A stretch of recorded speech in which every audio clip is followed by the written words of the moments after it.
Hello there, friend. Welcome back for another episode of the By Word Show. I am so happy that you're here today. Honestly, like the fact that you would take time out of your day to come and hang out with me over here just means the world to me. So, seriously, thank you so much for being here.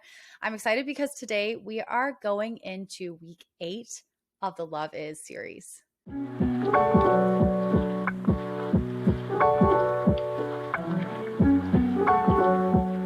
This week, we're going to be talking about a pretty vulnerable facet of love, which is the fact that it keeps no record of wrongs. It's not bitter, it's not resentful.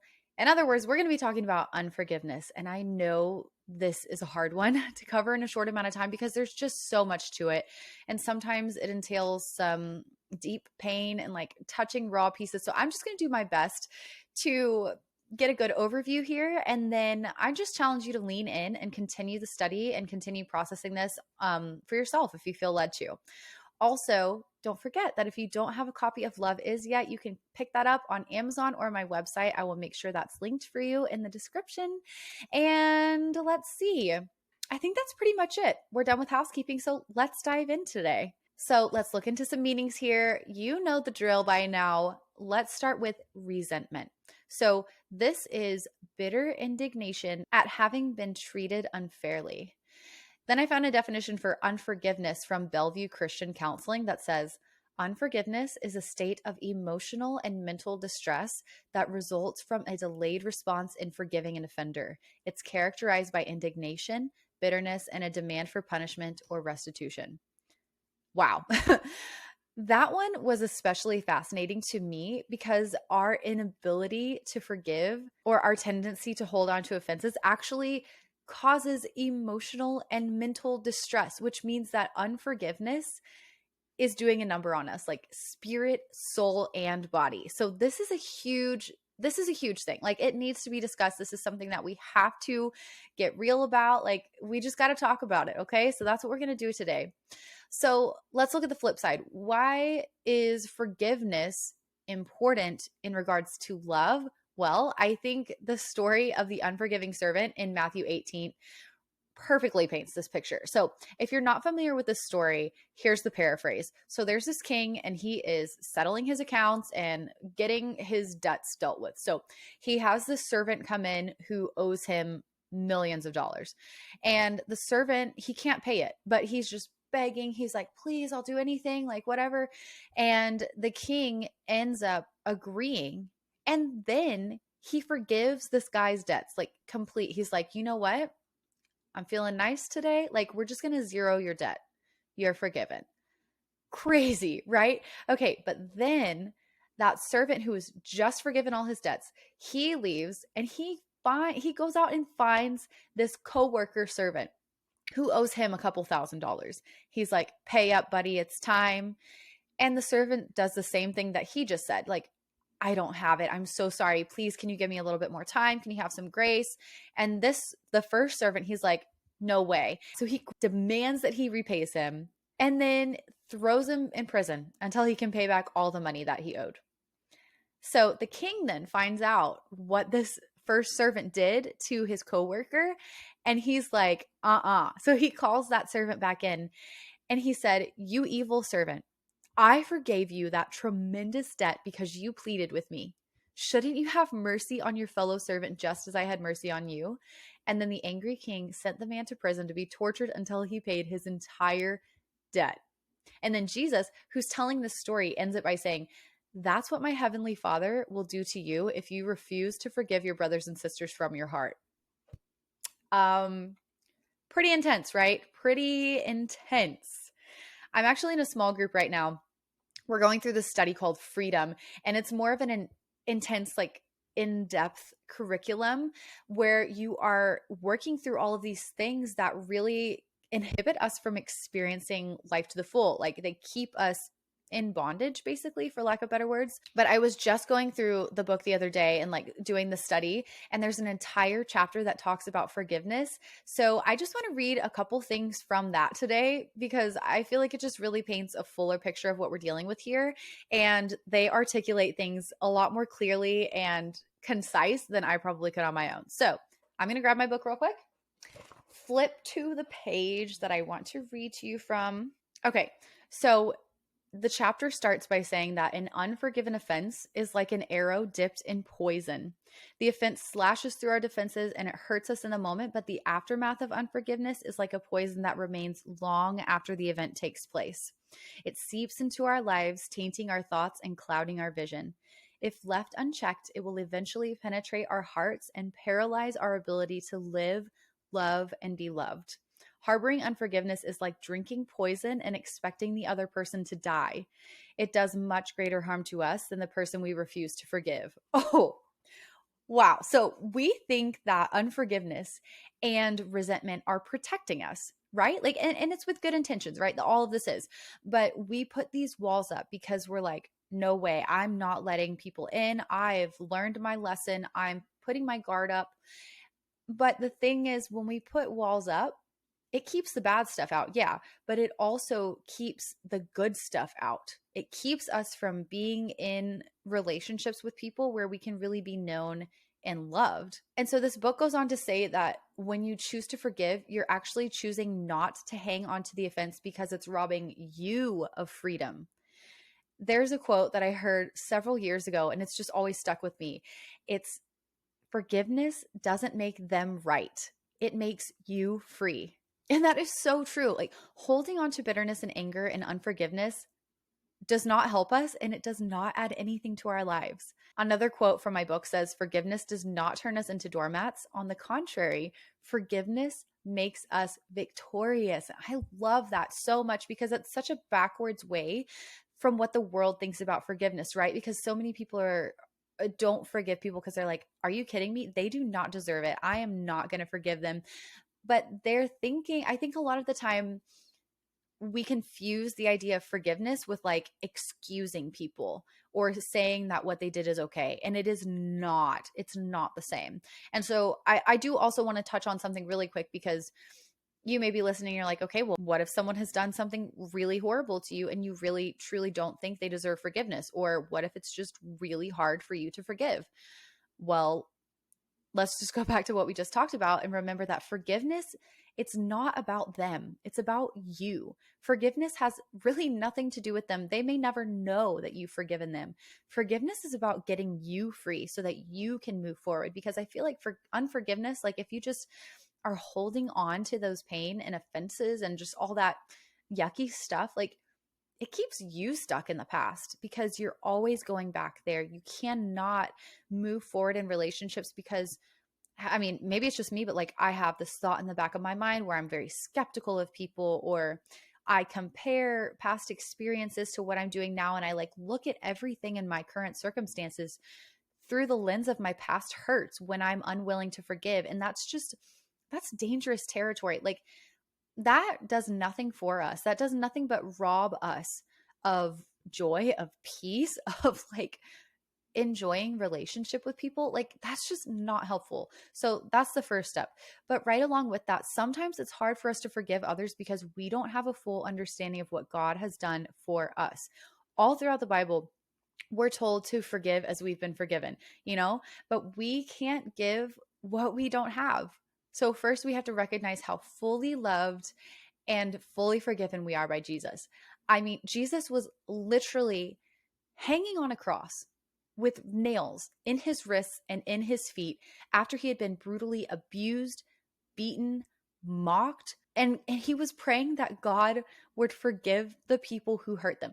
This guy, Jesus, he even forgave a criminal who was dying right next to him. And he was thinking about you in that moment. He was thinking about me. Someone said last night, actually, in my small group when we were talking about this, that we will never forgive anybody more than Jesus has forgiven us. Like, can you imagine? Like, I'm a mess, y'all. Like, I've made some stupid decisions throughout my lifetime. And the way God has forgiven me before I even had a chance to prove myself, right? Like, he forgave us. He chose to love us before we ever had a chance to screw up or prove how worthy we are. Try to, like we could never. But we can never match the way that he has shown grace to us. And so just like that story with the servants, it's like the least we can do is forgive people of the small offenses that they've committed, even if it's terrible things, right? Like, trust me when I say I understand. Like, let me just be real for a second. I know it's not easy to forgive, okay? I was sexually abused by 3 different people within a span of a couple months, my senior year of high school. It took me years to even fathom forgiveness. But I have walked that journey. I mean, I'm telling you, it was a long journey, but I have forgiven those people and I am free. Like that's the only reason I'm free from the pain of my abuse and am a whole person like moving forward. Like that doesn't, there's nothing in me that ties me to the past. And when we experience like resentment or if we refuse to forgive, all it does is keep us tied to the person who hurt us in a negative way, right? So that's what I'm trying to get out here. So it's just crazy to me that we can forget so easily the magnitude of what God has done for us, what he chose to do because he loves us so that we could be free. And that includes freedom from the weight of bitterness and the offenses that we carry. We cannot enjoy the abundant life that he paid for when we are carrying all that junk. So I really quickly want to read another section in my study book real quick. I thought this was so fascinating. You guys know that I'm such a word geek by now. I love knowing like root origin of words and especially diving into the Bible and the original context. Okay, so this is going to blow your mind. This blew my mind. Okay, so this says that the word offense comes from the Greek word scandalon. I believe is how you say it. I'm probably wrong, but whatever. And that means the bait. Wild, right? Okay, so in Old Testament times, it says when somebody wanted to trap an animal, they would cover a pit with branches and place a piece of flesh, scandalon, on top of the branches to lure in the animal to the trap. Satan uses offense as bait to lure us into a trap of unforgiveness and bondage. By holding onto offense, we think we're trapping the person who hurt us, but in reality, we are the ones who are ensnared. A mic drop. Like that's exactly like the enemy wants us to stay trapped in the cycle of offenses, anger, hurt, bitterness, because he knows that will completely distract us and it will keep us trapped and unable to experience a life of joy, peace, and freedom that Jesus literally died so that we could experience. That is not what God wants for us. And I'm just going to say, I think it's about time that we stop giving the enemy any space in our life. Like, sister, we've got to put our foot down. He needs a good old kick in the teeth because he has just taken too much from us. Like, we cannot, we get to choose. We have authority over him. We get to say, no, no more. We draw the line.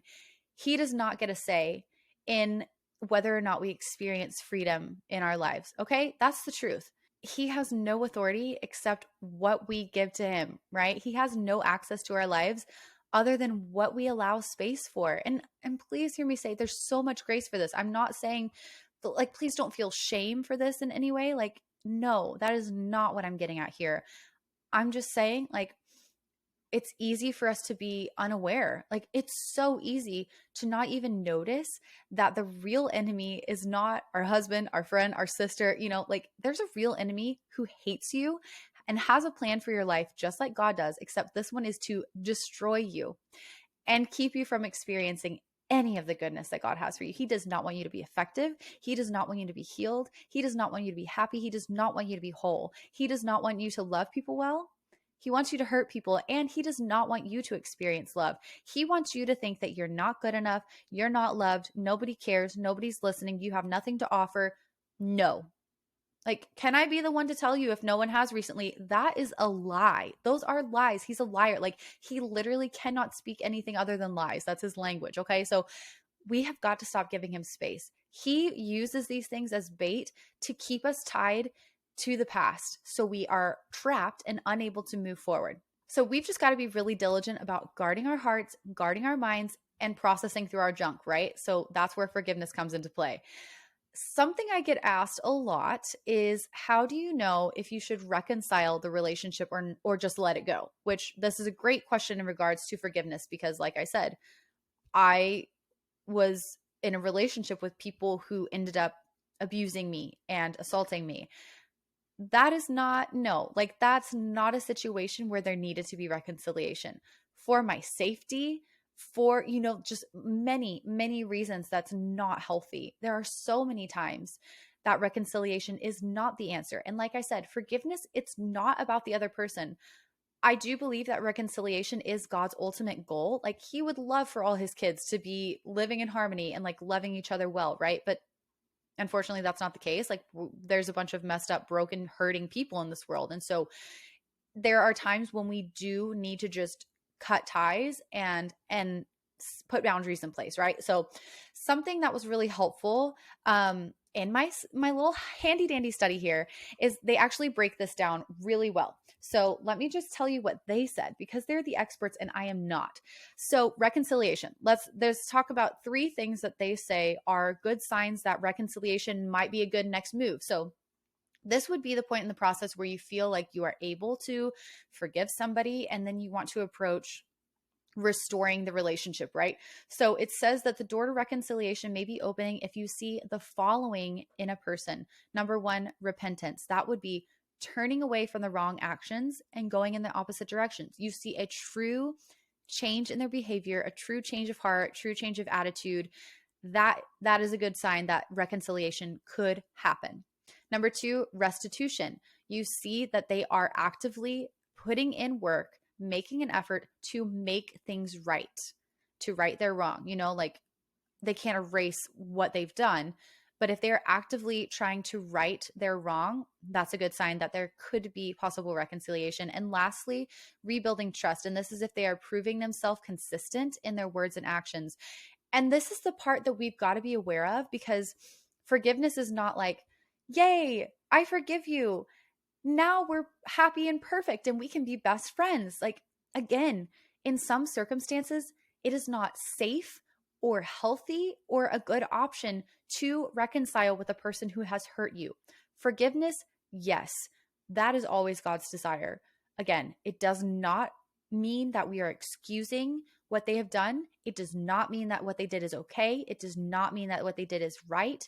Once you forgive them, it just means that you are choosing to release yourself from that tie to the past and from that trap that the enemy is trying to keep you stuck in. Okay. So that is just what needs to be said about reconciliation, because sometimes it's not the move. Sometimes we really do need to have boundaries in place.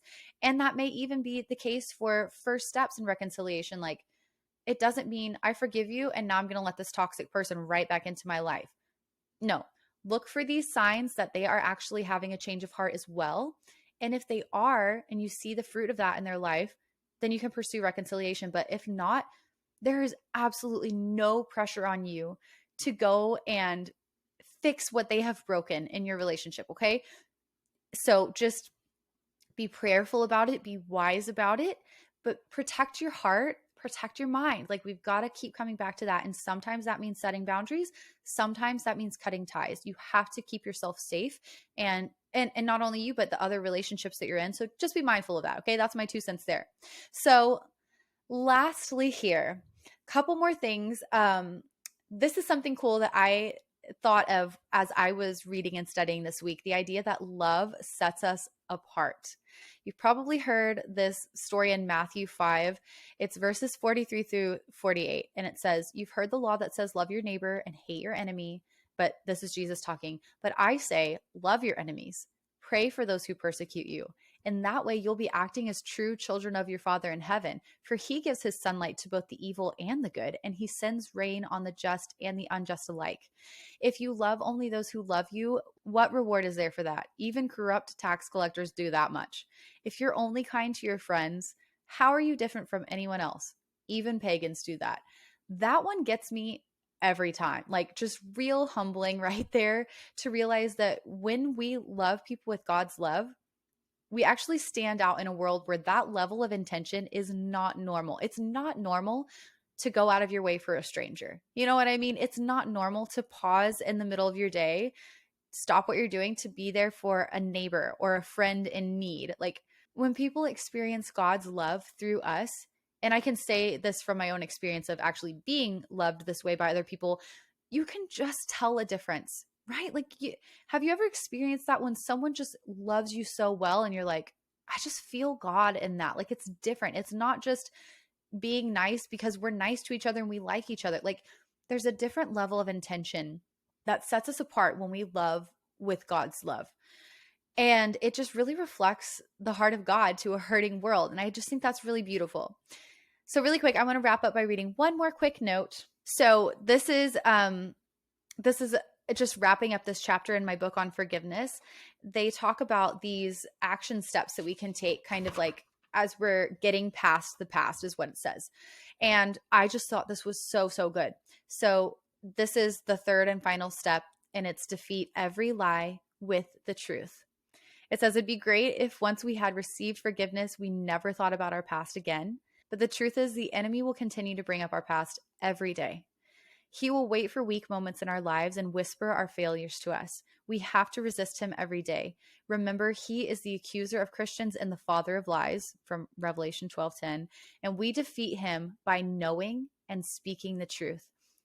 That is just so powerful because this really, at the end of the day, is an ongoing journey. It's not a one and done where it's like, okay, I forgive you, and now I never have to do that again. Like, you may have to forgive 100 times a day. Like, you know how Jesus is telling the disciples like 70 times 7. That's like 490 times a day. Actually, in this book, it talks about how 490 times a day, which is that equation that Jesus uses, is once every 3 minutes. That is a lot of forgiveness, right? And so this is an ongoing journey. And I don't mean for that to sound like something to dread, but I just really mean that as like, we just got to be aware of the fact that we're in a battle. Like, there's an enemy who's out to get you. He does not want to see you win. He does not want to see you well.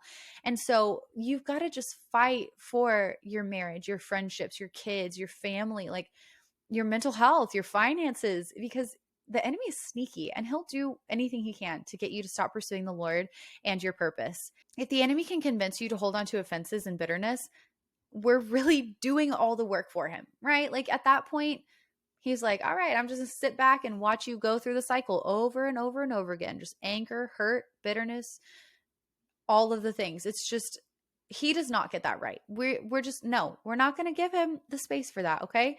So remember, forgiveness, it doesn't make the person who hurt you right. It makes you free. Forgiveness is for you. It's a gift from God for you so you can be free and move forward with purpose. So challenge this week, ask the Lord, and this is scary. I know that. I know I'm asking a lot, but I'm asking myself this week as well.